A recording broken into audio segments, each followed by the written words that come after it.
Our clients are busy in the grind, doing what they do best, but they never have the time to come up for air and see what anyone else is doing. We get to interact with multiple successful businesses from all walks of life, having success doing what they do every day. How do these businesses do it? How did they start? What hurdles do they jump through on a daily basis to be successful? What is it that sets them apart from their competition? This podcast is here to give you the answer. Join me and follow along as we learn, apply, and share the best strategies that the top small business owners, franchise owners, and their franchisees have used to grow their businesses. My name is John Fairbanks, and welcome to Franchisee Radio. Wait, Pam and Russell Bass. Thank you. Pam and Russell Bass. And how many years have you guys had the Caboose open, Russell? We just finished up our 30th year. So 30. 30 years. So 30 years, a hot dog stand in Northwest Indiana. Yeah. Where most restaurants are going to go under in the first It goes to hot dog stands every 2-3 years. 2 years they're belly up. Right. 30 years is the exception to the rule. So that's awesome. So that's where we'll get to that point of the story of when you open the Caboose and get us to 30 years of success. But we want to start with kind of your backstory and how we slowly kind of get to the point to where you have a crazy idea with a young family to strike out on your own and open a hot dog stand. Okay. So kind of take us back kind of from where are you from? Humble beginnings. Yeah, where you come from? Back in December 18th, 1951, I was born to Jack and Doris Bass in Hobart, Indiana. Lived my whole childhood there. Went to all the schools in Hobart, senior high, junior high, elementary school there. You had 4 brothers and sisters? I have 4 brothers, one sister. Graduated from high school and decided to, obviously my parents didn't have the money to send me to college at the time. And, it wasn't back in that day, it wasn't a thing you had to go to college, but the steel mills in the area were very prevalent and you could hook onto a job at the steel mill and make a living. Now, when did you get your first job? Well, my first job was actually working for a grocery store, bagging groceries at, it's called J.A. Tittles. It was actually Miller, where I actually bagged groceries, stocked shelves. I went from there to one in Hobart called Wiseway. I remember Wiseway. And I worked there when I was a little girl until I graduated from high school. Then when I graduated from high school, I hooked onto a company in Gary. It was called National Can Company, where they actually printed cans. The litho part of it. They printed the cans and then they shipped these to bottling companies that actually made the cans. But it was called National Can Company, and I worked there for approximately a year and a half. It wasn't still in Indiana. Still in Indiana, Gary, Indiana. Yeah. And then I, like I say, a year and a half I worked there, and it got to a point where it just wasn't, my thing. I was young. I was 18, 19 years old, whatever it was. I was young.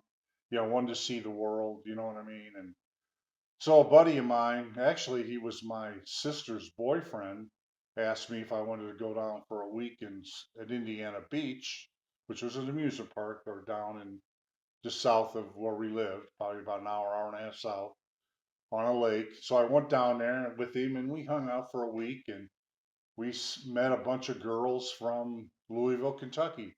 They were up there for the same reason we were there. We connected with them. I had a good time. They asked us to go back to Louisville, Kentucky with them, and we did. Yeah. That is very ill-advised. If my sons come up and tell me that they meet 2 girls in an amusement park, he didn't say there were 2. He said there's like 6, 7 of them. So there's but your odds are they quite asked high. us. They liked us. They said, "Hey, why don't you guys come back to Louisville?" And at that point, I thought to myself, "Why not? Why not?" Yeah. And I did. Okay, I hopped in my '63 Impala with my thrush mufflers on, and down to Louisville we went. And to hell with the bottling company. To hell with that canning company. Okay, So the canning company. I go down there, and so now we're in Louisville trying to figure out what we're gonna do, where we're gonna stay. How much planning happened before you guys decided to get to? We didn't even go home, to tell you the truth. Okay, we left from Indiana Beach and went to Louisville. Okay, so it was just like whatever we had there What for did that your week. mother say? My mother was just like, she had no control over us at that time. If you know where I'm coming from. But Well, anyway, you said you were over 19, right? yeah, I was 19 to almost 20 years old. So you're not living at home. No. Well, at that, I can't remember at that time. I might have been in and out. You know how that works when you're young. It was in and out. I had a trailer at one time, and then I was back, and it was. I can't remember at that specific time as I was still living there. But anyway, we went to Louisville. We get down there and we decide, now what are we going to do? Well, the one girl that really invited us down, her dad was pretty high up in like the Ford Motor Company. Had a beautiful house outside Louisville, up on the hills, kind of like what this is here, And so she's first of all, she says, "Hey, can they stay here?" And Dad says, "Hell no." You're not staying. Two boys you just met from up in Indiana are not staying in my house. Yeah, you're looking at this from like your son's perspective. If they wanted to take off, could you imagine if you had a daughter and she went on vacation and came back with like 2 homeless kids? You'd shoot him. But anyway, he would not let us stay in there. She said, "No way." So we slept in the '63 Impala for a little while until we ended up meeting a couple people down there. One guy had to let us stay there. But anyway, long story short is we ended up hooking on with a construction company. Okay. And actually they were laying asphalt. And if you ever laid asphalt, you've seen them do it. It was a pretty nasty job, but we worked for them. We hired on, I forget what they were paying us, but it was one of them temporary jobs where they hire them for 30 days and then lay them off, because after 30 days, they got to pay you more. Sure. So that's what they were doing. They was hiring temporaries for 30 days. So we were 30 days to get laid off. Got to a point where, what are we going to do? So we finally, we were down there maybe 2-3 months. We come back to Indiana. I got back up here and it was just like, I didn't like it up here in Indiana.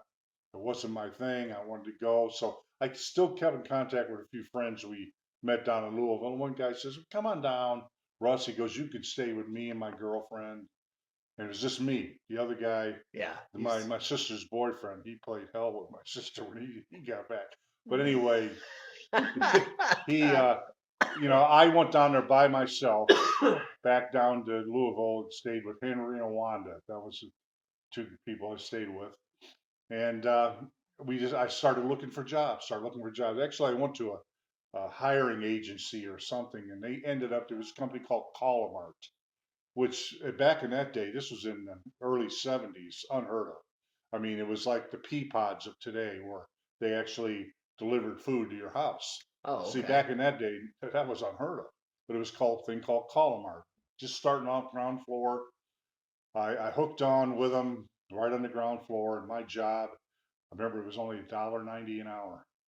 $1.90 an hour. I can only imagine how much you were getting paid for the construction work. Yeah, well, I was only making like maybe $5-6 an hour there. But anyway, my job was they had these big step vans that they pulled off these racks that they put the totes in and they delivered. My job was at the end of the day, I went in on a night shift and I had to unload all the racks, pull them off the truck, take the totes out, clean them, stack them, put them back, get them ready for the next day's orders.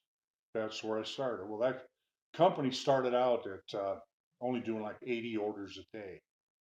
Okay, and it started growing. It started getting, people were catching on. It was growing, growing, growing, and I moved up right with it. Okay, they kind of liked me. I moved up, started making more money.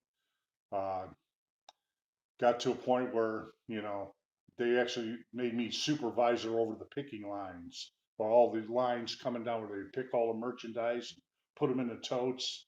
I was a supervisor over that. But long story short is, about 2 years in, the company must have was getting in some financial trouble. Okay, and they called in these 2 guys from California, Fullerton, California, I remember. There's Charlie Ekman and Wayne Thompson was their names. And they're two high roller guys that own businesses. They knew how to operate. They came in to try to figure out what was wrong with Colormart. Sure. So Wayne Thompson was the numbers guy. He went up in the office. Charlie Ekman was the operation guy. He was out there with me, and he took me on his wing. He liked me. He used to talk to me all the time. He knew I was single. He knew everything, the whole thing. He'd take me out to dinner at night. We'd go, and he'd sit and talk to me. Was he married? Charlie? Yeah. Yeah. Well, thinking back about it, he never talked about it. I mean, he spent a lot of time on the road, I guess. I don't know if he was or he wasn't. That was something irrelevant at the time to me. But was he gay? It's a lot of whining and dining. It's a lot of no. whining and dining. I don't know. I don't think he was working hard. He never made no moves on me through that. But anyway, he would take me out to dinner and talk to me a lot and ask me about what I want to be, what I want to do. Yeah, desires, motivations. Yeah. So finally, one time we went out to dinner and he sat down and he says, "Russ, I'm gonna ask you a question." He goes, "I want you to come work for me out in California." And I said, "Why? What's Colormart?" He goes, "I'm telling you now, right now, Russ, to you and me, this place got another 6 months and it's dead." He said, "Ain't gonna make it." He said, "I want you to come work for me in San Francisco at a company called Werner Strauss, and he said, I want you to be my guy to run the warehouse like you do here, run the warehouse, get the orders out, get everything shipped, And I says, hey, right now, if it's going under, I got no, I'll go, So he says, I had a '65 Pontiac Grand Prix. It's the car I had. Everything I own. Everybody's going to care about the car. So Pam's telling Russell nobody's going to care about the car. Oh, well, I tell you what. Listen, if you knew what a '63 Pontiac Grand Prix looked like, yeah, you would understand. And we have 6 whole listeners for this podcast. I guarantee you one of them knows what these cars are. But anyway, I threw everything I had into that '63 Grand Prix, and they paid for my gas out there, and I headed out to San Francisco driving. It took me like 2.5 days to get there. Is that the first time you've been out west? First time I've been to California. First time I'd been, as a kid. No, as a kid, my parents took us out there on vacation down to Southern California. Knott's Berry Farm. Knott's Berry Farm and all that. But this is I didn't know that. Yeah. Mm-hmm. So that's where I grew up. He had to sleep outside in the desert because his brothers and mother got the car, so him and his older brother had to sleep outside in the desert. My dad slept on the picnic table, and we slept on the ground with the Gila monsters. The Gila monsters. But anyway, I took off, and it was a long trip. It was like 2.5 days. I finally get there. Charlie introduced me. I can't remember the guy's name now, but he introduced me to somebody within the company, and Charlie told him, set Russ up in an apartment. So he goes, sets me up in some apartment in the Mission District of San Francisco, which was I know where the Mission District is. It was kind of an iffy place, but it was like above a storefronts on the bottom, and the apartment was up above. It's not an Impala old for 3 school. months in Kentucky. He was above an ice cream parlor, and he ate ice cream every night. But anyway, but he had one of Murphy's beds in the wall that folded out into the living room. So you slept in a kitchen and a bath. That's pretty much what it was. Hey. And I survived there for California actually I moved from that apartment to another apartment up in Twin Peaks of San Francisco, which is a pretty nice area. Sure. I mean, you could look down over the city. It was pretty nice. And I stayed there. Then I had a buddy of mine from Indiana call me up and, hey, Russ, I want to come visit you.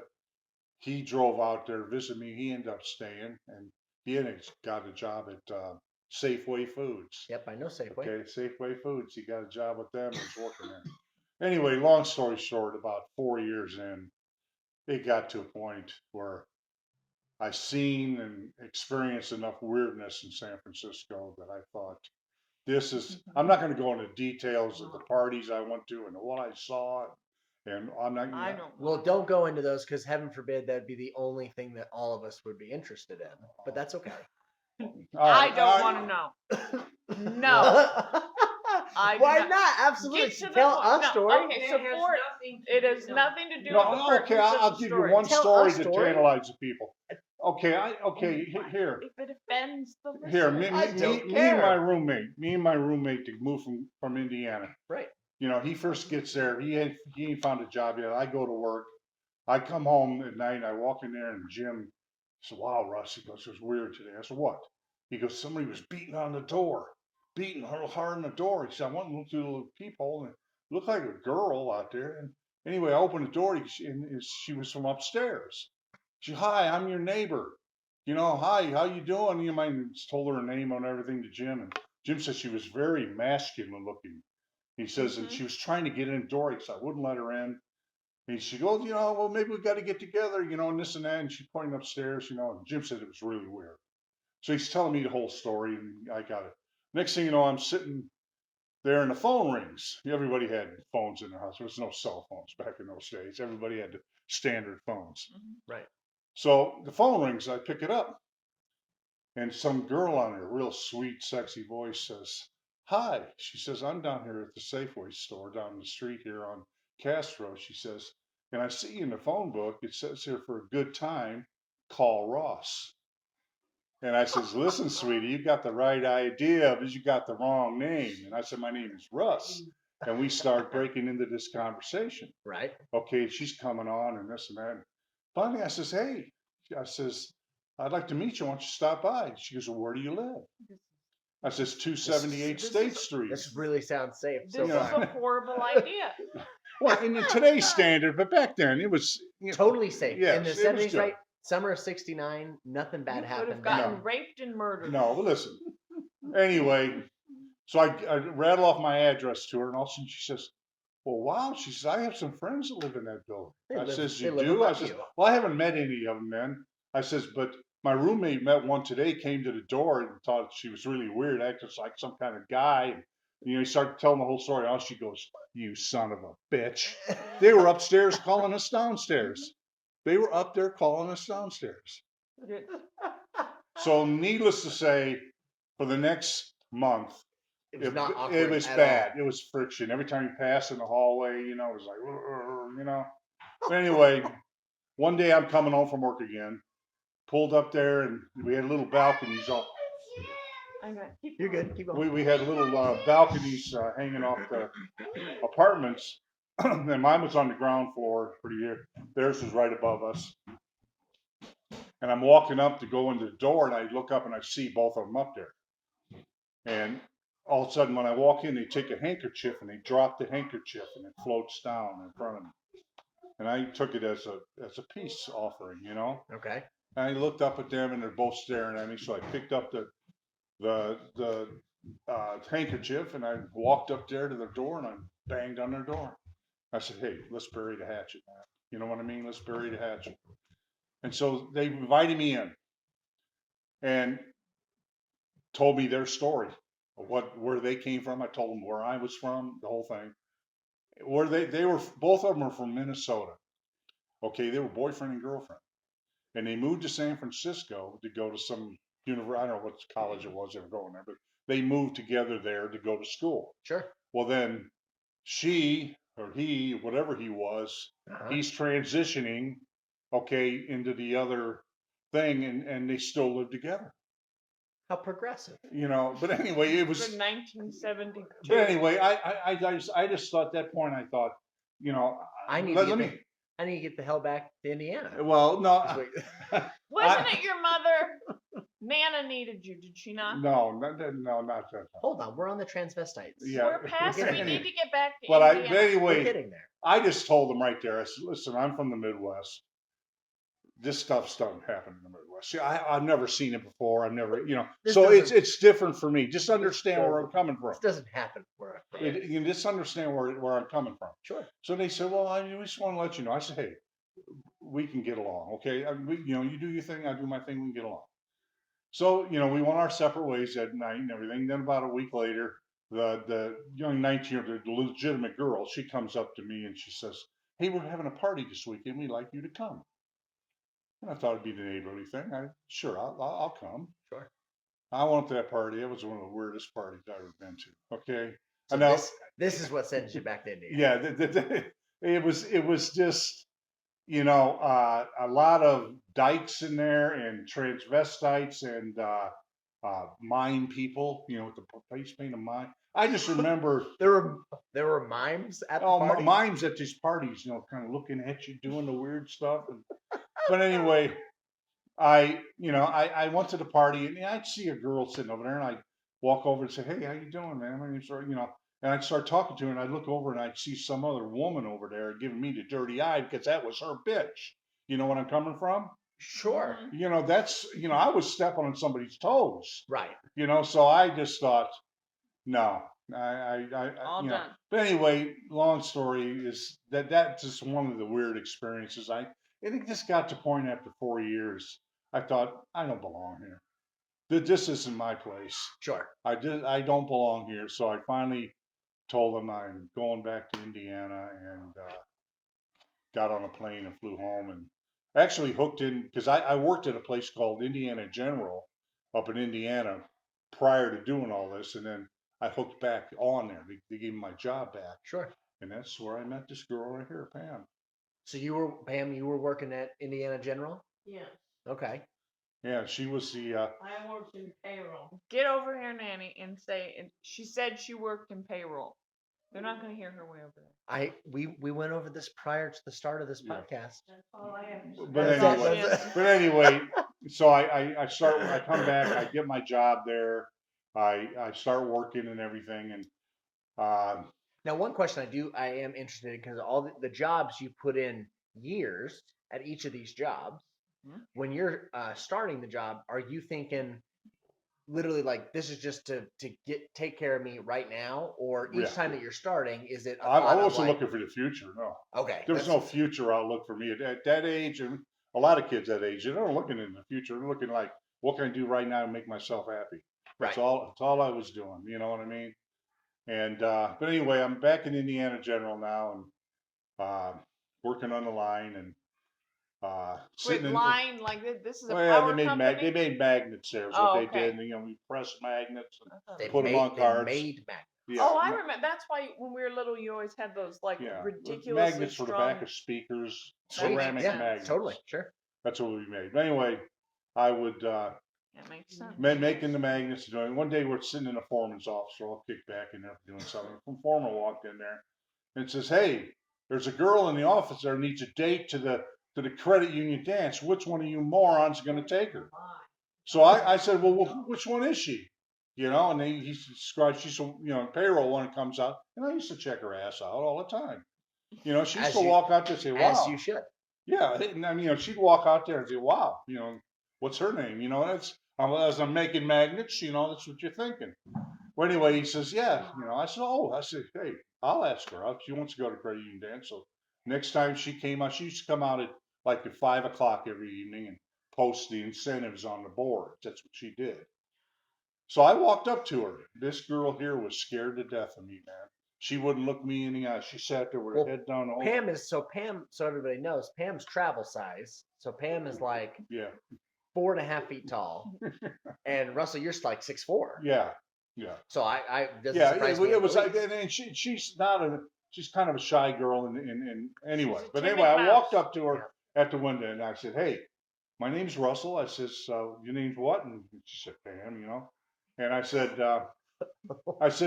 one of the foremen in there said, "You want to go to that credit union dance?" I gladly take you, man. I said, "I'll take you if you want to go. Let's set it up." And she says, "Oh, okay." She kind of was kind of nice. I said, "Well, give me your phone number." I says, "I'll call you. Maybe we can talk a little bit before we go, because this is like a week away or something." Sure. So give me your phone number. Maybe I'll call you and talk to you a little bit. I mean, you've had enough experience. You need to at least talk to women. I for a little bit longer I until they could could- talk. I had no problem talking to girls. Right. Hey, the worst thing they could do is say no. Okay. Or turn out to be a man. Yeah, or turn out to be a man. Right. Exactly. And that's what I saw a few times there. But anyway, that's so I got her phone number. We called a couple times. We set the thing up. I went over and picked her up from her mom and dad's house, met her mom and dad. Pam is so nervous during this story right now that her feet are kicking back and forth. She has tons of involuntary movement. I know she's bringing back good memories, I hope. But anyway, That's but all a lie. He's lying. what's a lie? What have I said that's a lie? I never wanted Pam- to go. That foreman. Oh, the foreman lied. Don't tell me I'm lying. The foreman lied. Maybe he did, but I got the information from him that you wanted to go. And you would never be in Hey, the hot 40 dog years Hall of later, Fame. Pam, it worked out. Come on. But anyway, So they go to the dance, they start dating. 4 years later, they get married. Yes? 4 No. years? No, it was less than that. We got married in '78. When did 1 we year. start? Yeah, about A year later. Okay. But anyway, it was, and to tell you the truth, in my mind at that point in my life, being in San Francisco, being in Louisville, done a few things in my life, it was a point where I was like 27, was I? Because you were 22, right? I was 27. You're getting ready. I needed that. I wanted to settle down. Right. I needed security. You know what I mean? Sure. I was tired of bouncing off the walls. Yeah. And So San Francisco assisted. yeah, exactly. So at that point, after we met, we got married, and So you moved in the neighborhood. So Yeah. my grandparents, my mother's parents, are from Gary, Indiana as well. And they built their house in 1948 and raised all 5 of their kids in that house. 1951, they built that house. Excuse me, they were married in 1948. They built the house in There you 1951. go. They raised all 5 of their kids. There's there. going to be a quiz on all of the dates that are Yes. being mentioned. We're Later. going to add that to the But notes. anyway, of the so it's podcast. my mother is born and raised in the same neighborhood that my grandparents lived their entire lives in up until like a year and a half ago, really. So, and then my grandfather gave my dad land in the same neighborhood, and that's where you built the house that I grew up in my Okay. whole life. So you get married, you get kind of the homestead set up, you have kids, and at this point you're now working at the mill. Oh yeah, for the steel company? at this point, I left Indiana General and I hooked on to Bethlehem Steel. It was called. This is probably in 1978. I hooked on to Bethlehem Steel. And traditionally, if you get a job at the steel mill, you can Yeah, it's support a good family. But Kind of set for life. Yeah. my luck was at that point, that's when a lot of foreign countries were dumping steel on our shores. The steel industry took a dive. We started Okay. like globalize it. Yeah, exactly. Reagan and outsourcing. Yeah, and it took a dive. So I worked, couple good years at Bethlehem, but then it got to a point where I'd work a little bit, get laid off, collecting unemployment, bartending on the side, trying to make some bucks. Had to go back to work to try to make it. We were itty bitty. And then come 1983, Derek's born. Right. Okay. And that's Amy's oldest And brother. just still going on back and forth where I'm working a little bit, laid off a little bit, working. I mean, it was no security. And then '86 she was born, and here I had a house I had to pay for. Now I got 2 kids. The pressures of life were crashing down on you. You know what I mean? You felt it. But me and her together we pulled it out. Okay, we never borrowed a dime from anybody. There was a couple times we didn't know where we were going to get the money to make the house payment, but we did. We made it through it, and finally it got to a point where I got tired of, like, this was probably in 1985, 86. I got tired of this mill thing, laying me off. I mean, me being a number, and I think at that point that's when I decided, Pam, we have to do something to change the scenario. Now, a story that I remember hearing you tell once before was one time you were still working for the mill. Everybody went to lunch and then came back. Okay, yeah, tell that story. Yeah, that's a brutal story. Well, actually, this is when I left. I actually left. Bethlehem Steel had me laid off for so long. I hooked on to another company called Western Cold Drawn Steel, and that was a company I'd worked for. And at that point, I'd actually, Bethlehem tried to call me back one time, and I had more security at Western, so I told them to go away. But anyway, yeah, what happened to Western Steel is that it got into financial trouble through a corporate buyout. Okay, some big company bought Standardine the company, broke it up, sold off all the pieces. Yeah. Steel industry, nobody wanted it. So they sucked all the money out of it, and eventually and exactly what you just said, Johnny, is how they ended that place is they called everybody one day into the cafeteria, got them in there and says, get in your cars and go down to the Holiday Inn in Portage to a certain room. And they got everybody out of the mill and they locked the gates. No more jobs. No more jobs. Said it's over, it's done. What was at the Holiday Inn? Well, they got it. They wanted to get it, but they told you what what your options were. You can keep the Cobra insurance if you pay for. It was just telling you what your options were. But the mill was done. But they wanted everybody out. They didn't want nobody wrecking anything in there or doing any damage Sure. to the inside. So that's pretty much what that happened there. So that, but I mean, I had built a caboose prior to that happening, though. So, I did not know that. yeah, Okay. I was still, yeah. Because That when was I was little, he would work nights. So they would, 1992 is when that went down. I had to open that caboose in '89. so they would do the So you had already caboose gotten during the lunch. you Yeah, already gotten the itch. Yeah, I got the itch. I wanted out of there. You know what Yeah. I mean? There was no security. And I got the itch to want to do this caboose thing and go with it. And So we're talking about the caboose yeah, because the hot dog stand is in the shape of a caboose because Exactly, of exactly. the railroad that are up there. So, well, first of all, before we get into that, how did you come up with the idea to want to do hot dogs? How did this okay. And happen? how did Pam agree? She didn't agree to be. She bucked me all the way. Okay, I was gonna say because it sounds like one of the dumber things that one could come up with, where it's like She made many a statement to me that we're spending our life savings on what? Hot dogs? Who buys hot dogs? they are in Chicago area, Yeah, so but hot dogs, if they're going to be sold but somewhere, little it's does she gonna know, be there. 40 years later, she's got a home in Florida, and we've sold a hell of a lot of hot dogs. You're in the Hall of Fame. I'm in the Hall of Fame, right? So, if you're working at the steel mill, how did you come up with the idea to want to do a hot dog? I where wanted does to that do come something on that corner. I knew Bob owned it. Bob being your father-in-law, my right? I knew grandpa. Bob owned it. I knew that I could get his half of it. I had to pay the other guy in Minnesota, his brother-in-law. But I thought, the National Lake Shore right up the road. This was what's going through my mind is a lot of Illinois people going to that beach. I in the beginning, I thought just open up a concession trailer and sit it on that corner. You always knew you wanted to do food. I want to do food, Yeah. okay? But a concession trailer or whatever I could get down there so I could generate some cash flow. Just because you knew the location If was the such a beach prime going by location. all the time. Sure. But then going to the city of Portage, they wouldn't allow you to put a unit that wasn't permanent. Sure. Wouldn't let me do it. So I had to put something permanent. So then I'm thinking, what could I put here permanently that I could afford to build and that I could do this? So I go back to my Kentucky days in Louisville, and there was a company down there, a guy, he built cabooses on trailers and he would set them up in supermarket parking lots or different areas. He'd set them. He's called Ollie's Trolleys, and he served a hamburger called Okay. Ollie's Trolleys. And I just remember seeing it, and I thought I just wanted to go inside because it was a caboose. I wanted I thought it was a draw. Without a doubt. The caboose was a draw.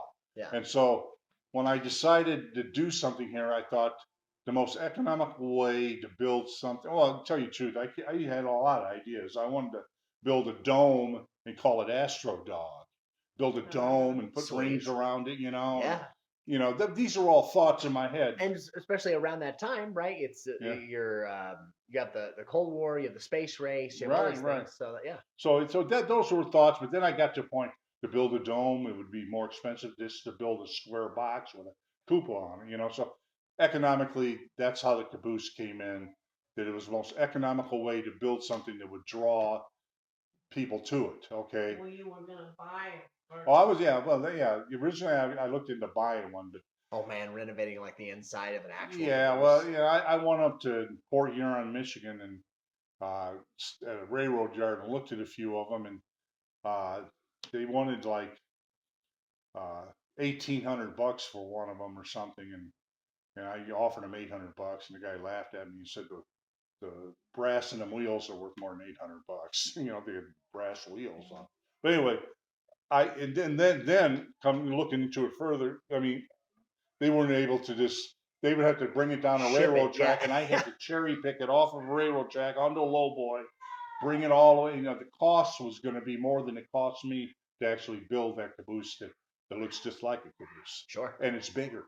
And See, you designed it, didn't you? yeah, I did. That's a certain. You designed it, and then you and Grandpa And, and my mom's dad. yeah, Bob and- wired it, and me and my dad pretty much built the whole thing. Yeah. You know, he'd come up and he'd stay with me, and so I was still working at Western Steel then. Right. You know what I mean? 3 to 11. Whatever extra money I had, we were dumping it into it. You know, I never went to a bank and borrowed a dime from a bank. Okay. Just because you just were going to do a little bit at a time. Yeah, and I started building it in 1986, where I started the foundation, and I didn't get open until 1989. So it took me 3 years. But it was like every time I get a little money, you know, and dump it into it. You know, buy some wood, buy some plywood, buy some boards, and we built it. And So the wall that you hit that eventually says, "To hell with it, we're doing this full time." well, yeah, after, you know, I tell you what, once we got it going, I still was working in the mill, but you know, I had a pretty bad attitude there. You know what I mean? It was like I didn't give a shit. You know, screw all you people. You know, Well, yeah, because you kind of have the backup plan. yeah, was I was running. right there. You know, and it was in the beginning stages. I wasn't, but you could see every year it was getting better. It's getting better, and it's getting better, and it worked its way up. And finally, in '92, that's when we talked about when they called everybody into the cafeteria and said, meet us over there. They shut it down in '92, and that was the end. And I did try to hook on to another similar type mill, Bliss and Laughlin, I think it was called, over in Illinois somewhere.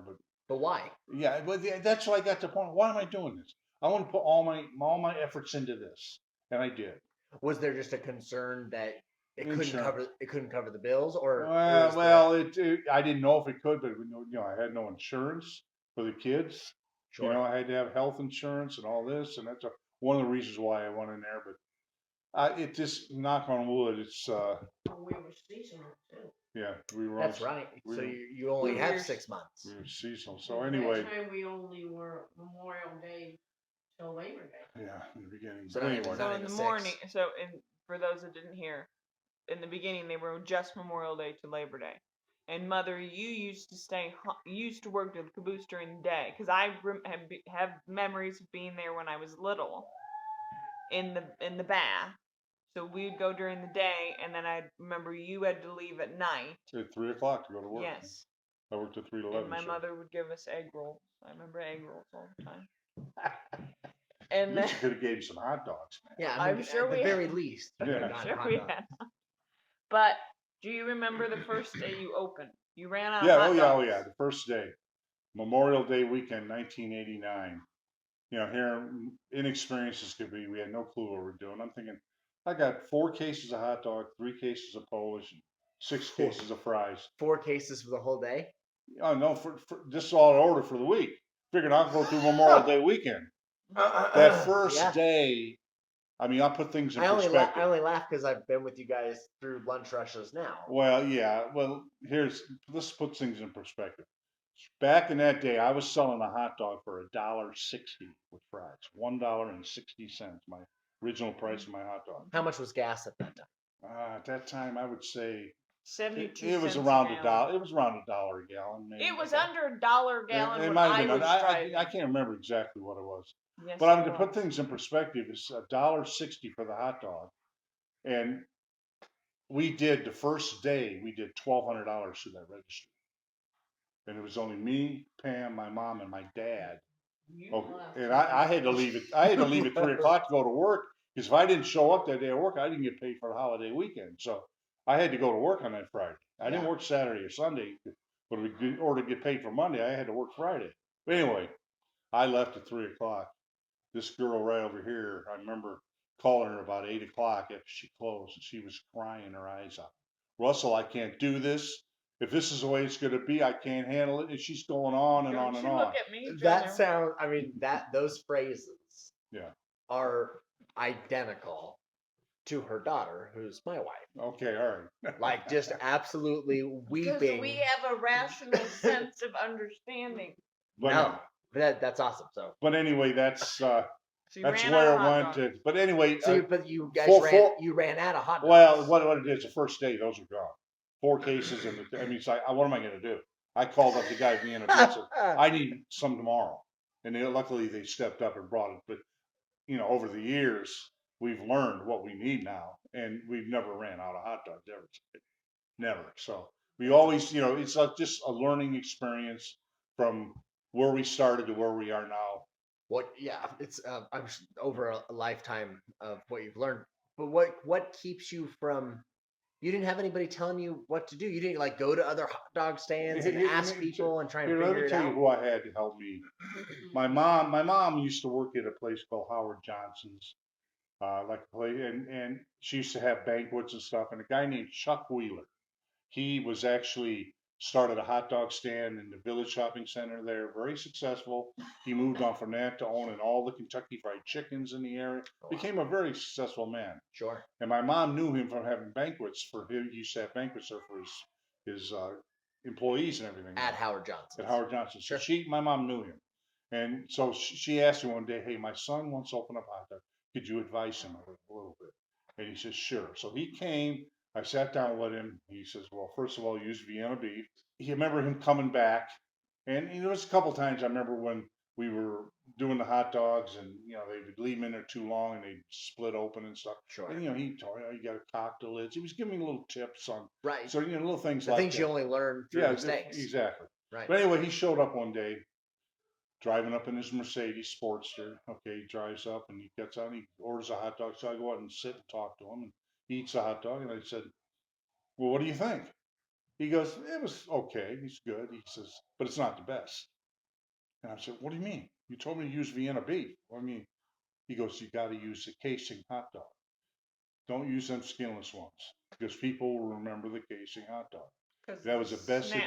And that was the best advice I ever got from anybody. Because I'll tell you right to this point, I'm known for my hot dogs. It's because of those casing hot dogs. People love them. Now there are a few people out there that, I don't like the chewiness of them or the way they pop when you bite them. There's a few people that don't like that, but majority of the people like the casing hot dogs because of the flavor of them.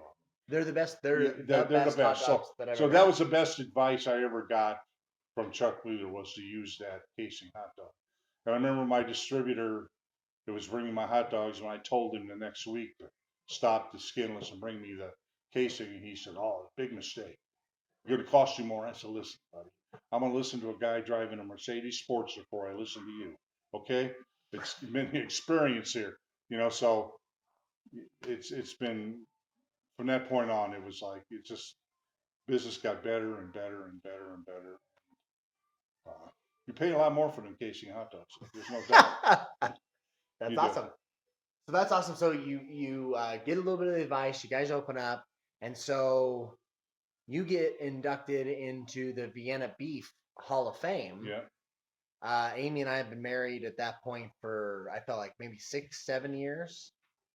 Sure, we're married 11 years now, right? Now, right? Yeah. So I mean, Well, it was 10 years ago. 20 years in is when I was inducted. Really? Was it that So long we ago? just We had was just been married. married. Yeah, recently married. Yeah. How about that? So what was that like? It was an honor to me. You know what I mean? It was something I think I deserved for all the hot dogs I bought from Vienna Beef over the years. I think that like we talked earlier in the podcast here about how most hot dog stands go belly up in 2 years. Right. Okay, that I lasted 20, and that was part of the criteria getting in the Hot Dog Hall of Fame. You had to have 20 years before you can even be eligible to get into it. Got it. So, and I think I was well deserving of it. I've learned over the years that the squeaky wheel gets the oil. And like I used to squeak a lot to the people of Vienna Beef that, hey, just because I'm not in downtown Chicago don't mean I don't sell a damn good hot dog out here in Indiana. And I should be recognized for that. And it all came over a book that Bob Schwartz, the president of Vienna Beef, wrote about don't put ketchup on a hot dog. Right. And I wasn't in that book. And I'd been here 20 years. That pissed me off. Okay, and I let him know all about it. You know what I mean? How did you go about letting Well, them know? here's how I found out about it is, I got a lot of good customers that do, and somehow he got a newspaper article about this book, the Bob Schwartz had written, and it was an article. So he brought it. Yeah, did you read that? So I started reading on there, and it said in there that Bob Schwartz has been to every mom and pop hot dog stand in the area. What's more mom and pop than me and her? Then Okay. Yep. Okay, he'd never been to my business one time. Okay, and so that's when I started rocking the boat a little bit. That's when I started saying, well, hold on. You write in your book here how you've been. You bypassed me. You don't even put my name in the book. That I even exist. In your eyes, I don't even exist. 20 years in business. Something's wrong here. So he backtracked. He came up sucking ass to me, man. He come So out. but did he Yeah, come out? he came out. Yeah. Well, first of all, he sends a copy of his book out with the distributor, signed copy to me, like I was going to pass it on.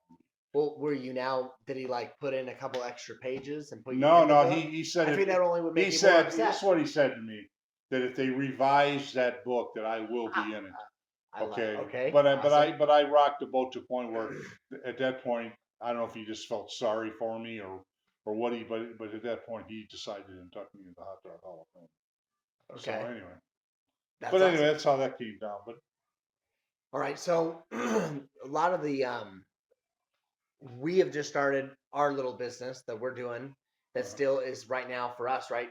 I'm still working a full-time job. We do Right. this on the side very much.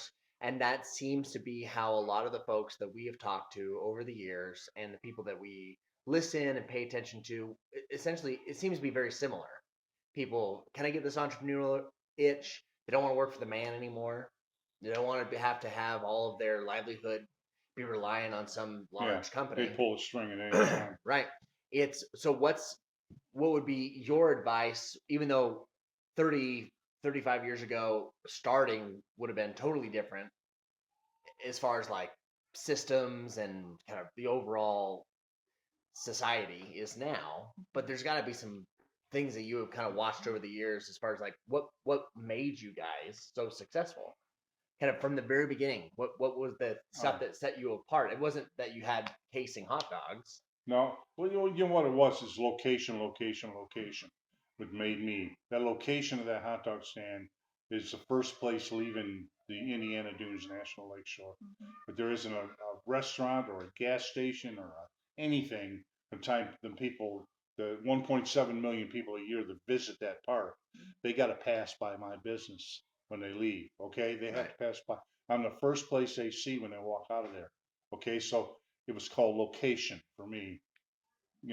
Gave me an up on everything. Okay, the location, and then over the years, I think the way I kept the grounds and the look of the place drew people in. I mean, I've had many people come up there and says, it's so nice how you have this nestled back in this corner, and they just love the grounds. They love the area when they come to. You have green grass, you have flowers, you have For those that are listening, it's outdoor seating only. So it's a caboose, and then it's a big back deck, and then it's kind of in a nook with a bunch of shade trees, and my dad keeps up the landscape.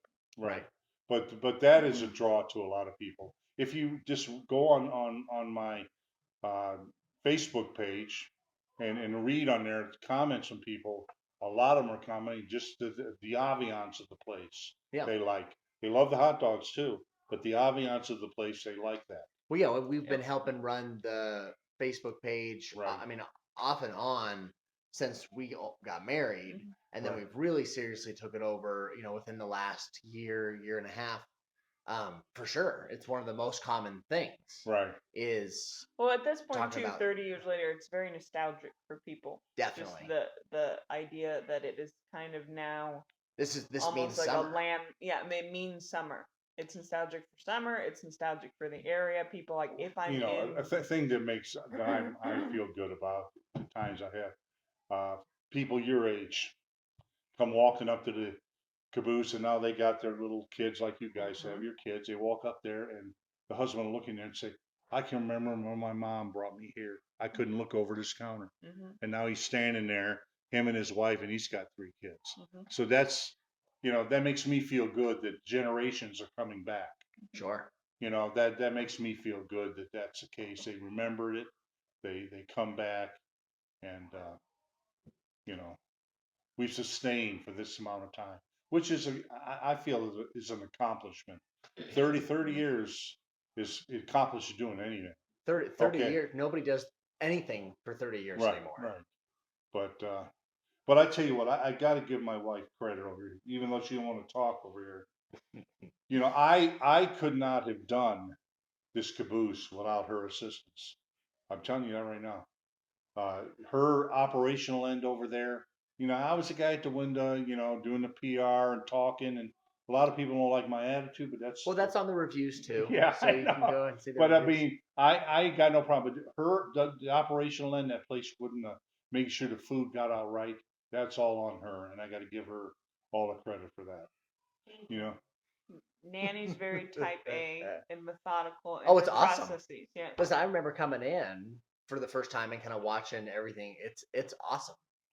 You guys get busy. I mean, it's flowing. you could do it blindfolded. Right, right. Yes, it's really cool to see. And I think that also is important. Is it's 30 years of mistakes and learning and those pieces, because it's super easy to walk up to it and be like, oh, well, this doesn't look that. It's not so hard. Yeah. It's not so bad. This looks like I mean, man, you guys, you only work for 6 months of the year, and then you get to take the other 6 months off. Right. A lot of people are envious of that. So, but anyway, but another thing that I'm I have people walk up on numerous times and just want to buy it straight up. You know, especially now that somebody will tell them, hey, the guy's thinking about retiring. You know, they're Right. coming up, hey, you know, you want to sell this? I had a guy come up this last year, gave me his card. I threw it on the table, but he says, "You want to ready to sell it?" He goes, "Give me a call." He just flipped it into the window. You know, it's like you know, this is so to me. I'm honored that somebody would just want to buy it. I mean, just they must see you know, must go by in the parking lots full of cars. They must see something they They like. see a cash cow, but it's much more Well, it's like, difficult than that. well, yeah, and that, like you said, it's that I think something that is an intangible, like you said, was the location, which anybody could kind of set up the location, but it's the two of you kind of being this husband and wife team 7 days a week, you know, whatever it is, 10, 12 hours a day, Yeah. putting in the time. I mean, it's You know how we make that work? Let me tell you how we make that work. Got Do it. no one to shut up. Because you know, when you start getting into something, you got to know to shut up and walk away. Because if you keep going at it, it escalates. You know, but we have our times at times where, you know, living together, working together, sleeping together, it's a lot of togetherness. You know what I mean? And there's times where it's like, but believe me, when like during the summer when she comes and visits you guys, you know, and is gone for that week, I miss her. You know, I really do. yeah, You know, I miss her. absolutely. I mean, you know, I'm so used to the routine with her, you know, and you know, even though she leaves me some pretty good people to operate with, I have no problem in that respect. But I just miss her, you know what I mean? Now ask her the question if she misses me. I do. Pam confirmed that she does miss Russell when he's gone. No, and I think that's another piece that's an intangible that I don't think certainly seems. I think Amy would have taken it for granted. I watched my parents; they owned a business for 10 or 12 years where they worked every day together, and I think I took that for granted. That's not that common. Yeah. You know, when we talk to our friends, when we talk, one, it's not common to have your mom and dad be together anymore. Yeah. So, and then two, it's certainly they weren't being together every damn day. I mean, most couples it's are like, oh, I they- need I go to my my job and you go to your job and I Yes. need a guy's night or I need to go out with my girl and we don't have that. Well, Right. that's not how I ever saw my parents interact. It's not how your parents. It's not how my parents, and so therefore We don't. we have don't that. we don't interact that way. It's very much it's. I mean, that's one of the biggest draws for us of wanting to be a husband and wife team doing something is the idea that We be together. be more. together more often. Right. Because it's kind of the ability to kind of have that partner in crime, like you said. It's Yeah. you couldn't have done it without her. Hey, And to be fair, if you She's had, 50% of the operation right there. and I think if you had Do I some, have 50% of it? Yeah. well, it's 51, 49. It's no, I think if you had some jagoff that was a business partner, I don't think you know what I mean. Because It wouldn't have lasted. I don't think we let me made tell 30 you a years. story about that. business partner thing. In the beginning, when I was working at Western Steel and, you know, thinking about doing this, you know, I'm thinking I need money to do this. I need money. I had a friend. His name was Jeff Davidson, Oh, I and remember his dad was, you know, he was pretty well to do a little bit, you know. And I sat down with Jeff and said, man, I think, you know, we can make something here, you know. So I was thinking about going in partners with him. And I sat down many a night. We went over what we needed.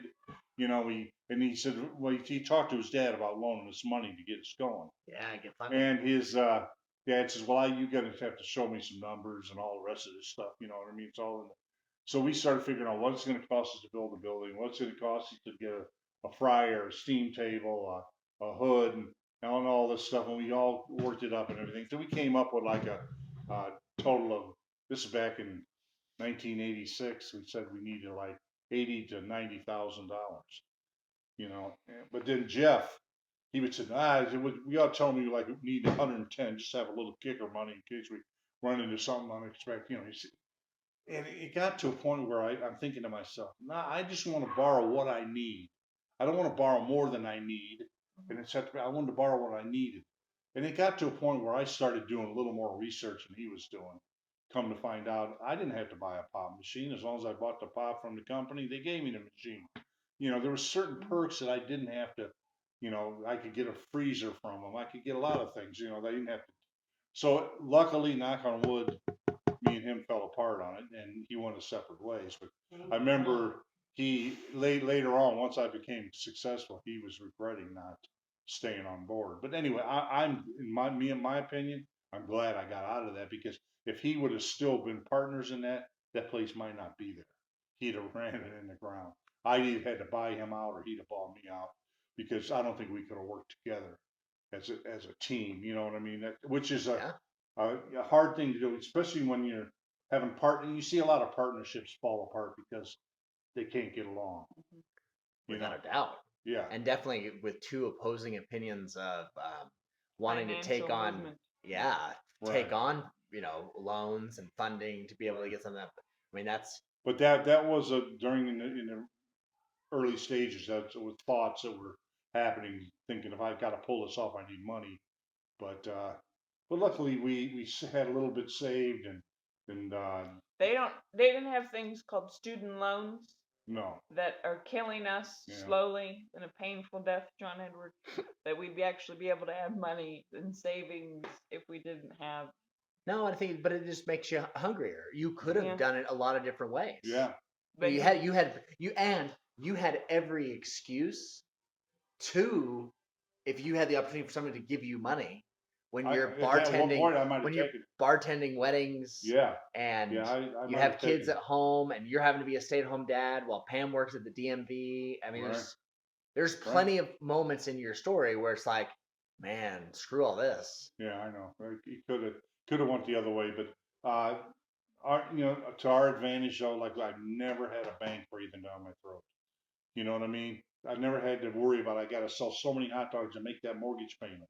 You know, I've never had that. I could sell $150 for a hot dog that day and it'd be enough to pay my utility bill and my gas bill and still make a little money. You know what I mean? Right. I don't have to pay the big man at the bank. And because you also didn't have to get a loan for the land. But believe me, Johnny, back in those days, banks were to a point. I mean, maybe in the '60s and the '50s, banks were a little more lenient if somebody had an idea like mine and they came into the banker and said, uh, hey, I got this idea. And if the banker thought it was a good idea, they would take a chance in this person and go with it. But like even in my time in 1986, when I was there, you went to a bank and they would say, hey, great idea, kid, but what kind of assets you got? Well, Right. what can you show me you can cover this loan with? You know, they want your firstborn child, they want this, they want that, they want this. It was like you couldn't get money out of them, okay? They wouldn't take a chance in entrepreneurs that had an idea, Yeah. okay? They would not do it. And I think it's still that way today. I mean, Oh, I really for believe sure. it's that way today. These banks are not going to cut loose on a great idea unless they have something to cover that loan from A to Z. But to be honest with you, though, I think I mean, when you look at the time that you guys have been open, you have had a business that should have and could have gone belly up within the first couple of years. And not only did you continue to have business, but you went through at least 2, if not 3 recessions. Yeah. 2 of them major. Yeah. And so while everyone is losing their jobs, people are killing themselves in 2008, 2009, it's not even an issue. Because It people doesn't love even, hot dogs. but I mean, everyone was affected in 2008, 2009. Everyone. Sure. And Amy and I are married at that point. Right. I don't remember a discussion of you guys ever talking about it a single time. No. The recession was never even a topic of conversation where everybody was talking about it. Right. I tell you what, I can show you numbers from when we started in '89, and I would say until 2000, at least 2000, no longer than that, '89 up into like 29. I mean, we increased every year. Now we're all leveled off now. We're pretty much hit the same plateau every year. We're not going up and up and up. The business isn't going up. Not exponentially increasing. Yeah, but it's all level. It's like it leveled off. But every year it went up for like the first 15 years. It went up. But could you imagine if you had taken $110,000 Yeah. and you wouldn't have made any money in like the first Right. I'd 5, still be 6 paying that. that. But that's what I mean. I guess is that it's because you made the hard decision early Of building everything yourself. of just doing it yourself, doing it how you felt like was the right way to do it. It made it to where, like you just said, you never were beholden to the man. Right. You didn't have to stress about making that payment. Right. So, all right. Well, that was awesome. You gave us a ton of time. So everybody we'll link to the Facebook page. We're the way Depot over Gun. 30 minutes. Yeah, we're way over 30 minutes. But we'll link to the Facebook page so everybody can check it out and be able to see the caboose. Do we want to? Folks can go to, is it Yelp or TripAdvisor that you deal with the most? Both of them. So Yelp, TripAdvisor, and on Facebook are the 3 big spots that you guys are at. And then the Facebook page has a lot of good reviews. It does have a lot of good reviews. And I want to say something too in this podcast. So it's Do it. the last year and a half that you and Amy have been handling my Facebook account on there. It's the following is grown. I mean, I got people that walk up to the window now and says, "Hey, I've seen this on your page. I've seen they're following it on the page now. Okay, what's going on with the caboose? Yeah, You've made it more interesting for the customers, and they're actually into a following and gathering and following it, see what's going on. So you guys have done a fabulous job in that respect on posting things and putting things on there that is drawing people to the site. Very much so. Well, we appreciate it. I mean, Amy really drives your page, is a big one for us. And I think the biggest thing is that you guys were already doing some amazing things. You had an amazing location. You had a following that was there. All we had to do is just kind of shine a light on what you already were doing. Right. And it's really the difference of making it personal for people. Like Amy said, it's calling upon those feelings and emotions, those stories of nostalgia for people to want to come back. Right. It definitely it makes our job easy. Makes a difference. Yeah. All right. Awesome. Anything else? I think that's it. Say goodbye. All right. Nanny, say goodbye. Goodbye. Thanks, Pam. Thanks, Russell. Thank you.